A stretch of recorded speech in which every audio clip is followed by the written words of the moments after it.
মিঠাপুর গ্রামে একটা নর্মদা নামের বুড়ো দিদা থাকত। নর্মদার তার ছেলে আর মেয়ে নিজের নাতনি রিঙ্কুর সাথে গ্রাম ছেড়ে দিয়েছিল। 1 বছর কেটে গেছে, আর নর্মদার কাছে এখন বাড়িতে খাওয়া দাওয়ার কিছুই বেঁচে নেই। একদিনের কথা, যখন নর্মদা রিঙ্কুর সাথে নির্মলার কাছে কিছু খাবার জিনিস চাইতে যায়। আরে নির্মলা, আরে ও নির্মলা, শোনো না। কি হয়েছে সকাল সকাল? ক্ষমা করো বোন, কিন্তু বাবু খুব ক্ষুধার্ত। কিছু খাবার যদি বানিয়ে থাকো, ব্যাস বাবুর জন্য দিয়ে দাও না। গ্রাম তৈরি হয়নি, ভিখিরি চলে এসেছে। কতবার বলেছি তোমায়, তোর ছেলে তো তোকে ছেড়ে চলেই গেছে, আর নিজের বউকেও সঙ্গে নিয়ে গেছে। এখন পুরো গ্রাম তোমার বোঝ ওঠাবে নাকি? নির্মলা শোন তো। নর্মদা কিছু বলার আগেই নির্মলা তার আগেই বাড়ির দরজা বন্ধ করে দেয়। নর্মদার চোখে জল চলে আসে। তুমি কেঁদো না দিদা, আমি যখন বড় হয়ে যাব তখন অনেকগুলো টাকা রোজগার করে আনবো, যাতে তোমাকে কারোর কাছে কিছু চাইতে হবে না। সোনা, তুই তো আমার বাবু সোনা। চল কিছু দূর আরেকটু হাঁটি, প্রধান বাবুর বাড়িতে যাই। নর্মদা আর রিঙ্কু প্রধান বাবুর বাড়িতে যায়। প্রধান বাড়ির বাইরেই খাটিয়াতে বসেছিল। নমস্কার ঠাকুমা। ভালো থাকো ভোলু। আমার মানে হলো প্রধান বাবু। আরে ঠাকুমা, আমি তো আপনার কাছে ভুলুই। আসলে ব্যাপারটা কি বলুন? তোমাকে দেখলে আমি আমার নিজের ছেলের কথা মনে করতে পারি। ছেলেই মনে করুন না, আর বলুন আমি আপনার জন্য কি করতে পারবো, বলুন বলুন।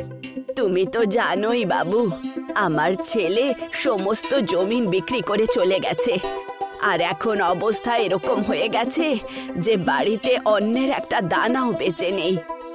নির্মলাও আমাকে সহায়তা করতে বারণ করে দিল, সেই জন্য আমি এখানে চলে এলাম। লাল্লার খুব খিদে পেয়েছে, তুমি ওর জন্য কিছু ভোজন দিতে পারবে? এ আর বলার কি আছে ঠাকুমা, যখন চাইবেন আমার কাছ থেকে খাবার নিয়ে যাবেন, আর বাদ বাকি রেশনপত্র এবার থেকে আমি পাঠিয়ে দেব, ঠিক আছে? অনেক অনেক ধন্যবাদ। আমি ভাবছি যে খাবার জিনিস তুমি আমায় দেবে তা দিয়ে ডাল মাখনির ঠেলা লাগিয়ে দিই, যাতে তোমার ওপরে বোঝ না হই আমি ভবিষ্যতে। আপনি নিশ্চিন্ত থাকুন ঠাকুমা, কালকে সব ব্যবস্থা করে আমি আপনার বাড়ি পাঠিয়ে দেব। প্রধান নর্মদাকে বাক্সে খাবার এনে দিয়ে দেয়। নর্মদা আর রিঙ্কু নিজের বাড়ির দিকে রওনা দিয়ে দেয়। এই নে বাবু, ভালো করে খা। এখন যখন প্রধান বাবু খাবার জিনিস দেবে, তখন তোর দিদা খুব ভালো ডাল মাখনির দোকান খুলে দেবে, আর যখন খুব ডাল মাখনি বিক্রি হতে থাকবে, তখন তোর জন্য কাপড় চোপড় আর খেলনাও নিয়ে আসবো। হ্যাঁ দিদা, অনেকগুলো খেলনা। আর দিদা, আমার তো বইও চাই, তবেই তো আমি অফিসার হতে পারবো না আর পয়সা রোজগার করব। খুব মিষ্টি মিষ্টি কথা বলিস তুই লাল্লা। তোকে দেখে সমস্ত দুঃখ নিজে নিজেই শেষ হয়ে যায়। দিদা। হ্যাঁ বাবু, বল না, কি হয়েছে? আমি তো অন্য কিছু বলছিলাম। আচ্ছা বল, আমিও তো শুনি। দিদা, আমি বাইরে নদীর কাছে সেই মাটি দিয়ে খেলবো, তাহলে তো নোংরা হয়ে যাব, সেই জন্য ভাবলাম তোমার কাছে জিজ্ঞাসা করি। আচ্ছা, তাহলে এই ব্যাপার। যা খেলে আয়, কিন্তু বাড়িতে তাড়াতাড়ি ফিরে আসিস, আর নদীতে যাস না যেন। ব্যাস ব্যাস দিদা, আমি বুঝে গেছি। নদীতে যাব না, শয়তানি করব না, আর মাটিও খাবো না। ঠিক আছে দিদা? আচ্ছা যা, এবার অনেক দুষ্টুমি হয়েছে। নর্মদার বাড়ি থেকে কিছুটা দূরে একটা ছোট্ট নদী ছিল। রিঙ্কু নদীর কিনারায় মাটি দিয়ে খেলছিল। তক্ষুনি ওখানে একজন ব্যক্তি, যিনি দেখতে খুবই দেবতার মতো, তাকে মাটি খেতে দেখে তার কাছে চলে আসেন। এই যে পুত্র, তুমি মাটি খাচ্ছ কেন? আপনিও খান না মামা, খুবই সুস্বাদু মাটি এটা। এইটুকু সময়ে তুমি আমাকে নিজেরও করে নিলে। সবাই ঠিকই বলে যে বাচ্চারা সত্যি মূল্যবান হয়। নাও, যখন মামা বলে ডাকলে তাহলে একটু চেয়ে খেয়ে নি। এই নাও মামা। রিঙ্কুর হাত থেকে দেওয়া মাটি দেবতাও খেয়ে দেখেন। সেটা খাওয়ার পর উনি খুবই প্রসন্ন হয়ে গেলেন। বাহ বাহ, কি সুস্বাদু খাবার! বলেছিলাম না মামা। রিঙ্কু নিজের হাত এগিয়ে দেয় আর চোখ বন্ধ করে হাসতে শুরু করে। এটা আবার কি ভাগনা? মামাকে কি কিছু বলতে চাও নাকি? আরে আপনি বুঝতেই পারলেন না।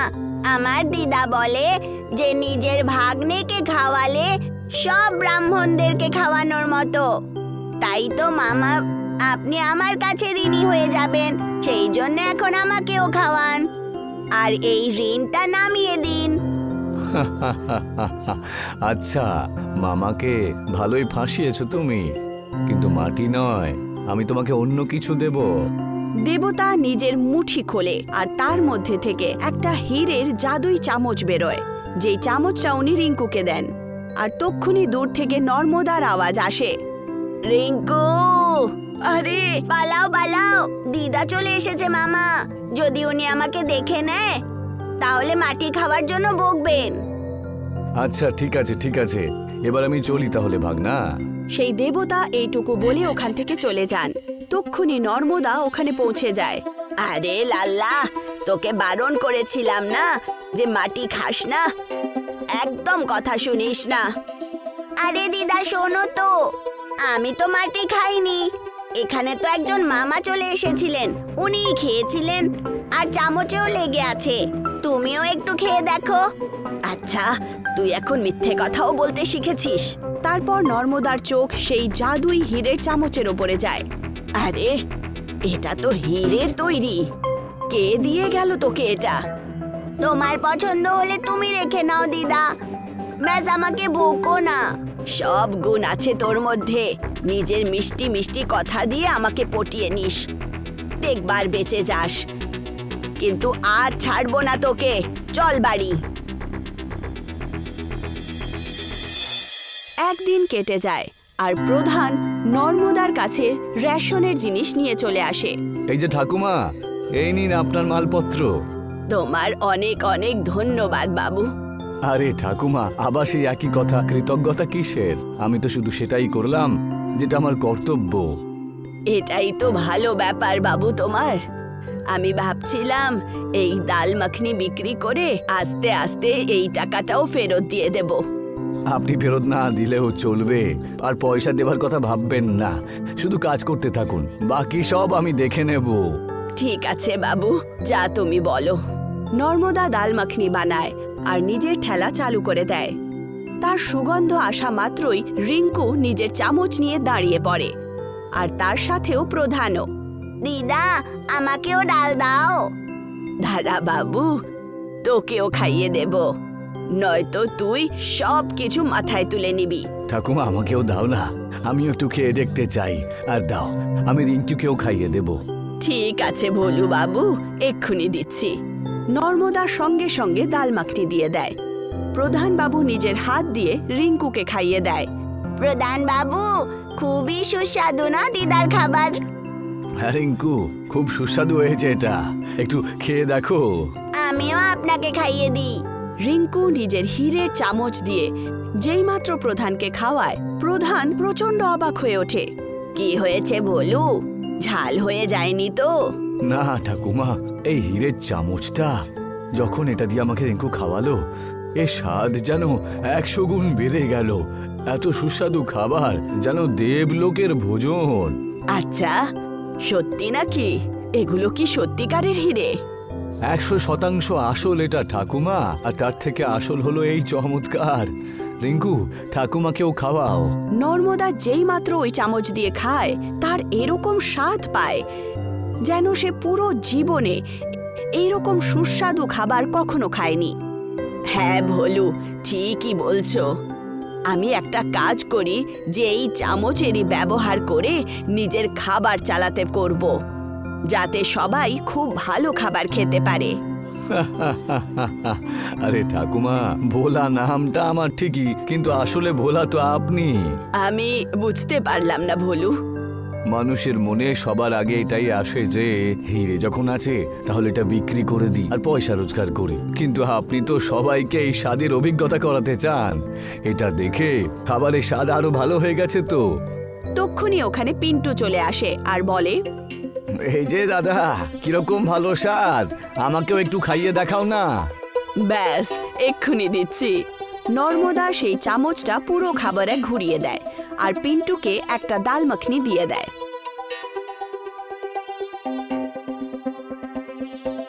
আরে বাহ ঠাকুমা বাহ, এমন সুস্বাদু খাবারকে তো দৈব বলাই যায়। আমি কখনো শহরে পর্যন্ত এমন খাবার খাইনি। খা বাবু, আরো খা। আজ কোনো মূল্য নেব না এই ডালের।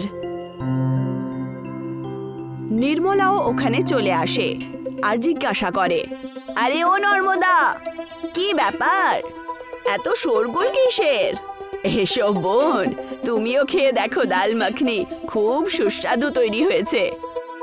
আমি তো খাই না, আমি তো দেখতে এসেছিলাম যে তুমি নতুন কি করছো এখানে। আর এমনিতেও তোমার হাতে এত সামগ্রী থাকবেই কোথায় যে তুমি কিছু ভালো বানাবে? এই যে ঠাকুমা, একবার চেখে তো দেখো, আপনার ছেলে শহর থেকে যা নিয়ে আসে না তার থেকেও ভালো খাবার এটা। এই ভোলু, খুব বলিস কিন্তু।